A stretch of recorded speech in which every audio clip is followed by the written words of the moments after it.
আওয়ামী লীগ সরকারের প্রভাবশালী মন্ত্রী, প্রতিমন্ত্রী, এমপি সহ ৪১ জনের দুর্নীতি অনুসন্ধানের সিদ্ধান্ত নিয়েছে দুর্নীতি দমন কমিশন। সোমবার কমিশনের বৈঠকে এই সিদ্ধান্ত নেওয়া হয়। দুদক জানায়, সাবেক মন্ত্রীদের মধ্যে আছেন আনিসুল হক, টিপু মুন্সি, নসরুল হামিদ, হাসান মাহমুদ, সাধন চন্দ্র মজুমদার, ডাক্তার দীপু মনি, জাহিদ মালিক, তাজুল ইসলাম, জুনায়েদ আহমেদ পলক, মহিবুল হাসান চৌধুরী নফেল, হাসানুল হক ইনু সহ আরও অনেকে।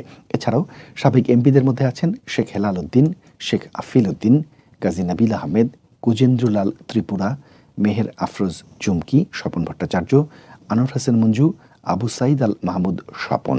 দুদক চেয়ারম্যানের কাছে তাদের তালিকা ও সম্পদ বৃদ্ধির পরিসংখ্যান দিয়ে অনুসন্ধানের আবেদন করেন সুপ্রিম কোর্টের আইনজীবী ব্যারিস্টার এম সারওয়ার হোসেন।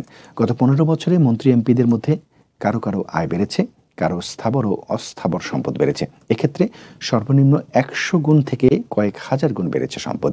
এদিকে আওয়ামী লীগ সরকারের সাবেক স্বাস্থ্যমন্ত্রী জাহিদ মালিক, সমাজ কল্যাণমন্ত্রী ডাক্তার দীপু মনি, সাবেক সংসদ সদস্য ও সাবেক প্রধানমন্ত্রী শেখ হাসিনার চাচাতো ভাই শেখ হেলাল উদ্দিন, ছাত্রলীগের সাবেক সভাপতি লিয়াকত শিকদার সহ তাদের পরিবারের মোট ১১ জনের ব্যাংক হিসেব স্থগিত করেছে বাংলাদেশ ফিনান্সিয়াল ইন্টেলিজেন্স ইউনিট।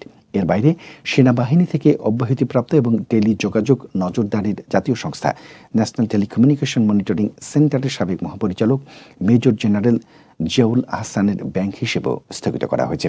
একই সঙ্গে এসব ব্যক্তির মালিকানাধীন ব্যবসা প্রতিষ্ঠানের ব্যাংক হিসেবের লেনদেনও স্থগিত করার নির্দেশ দিয়েছে বিএফআইইউ।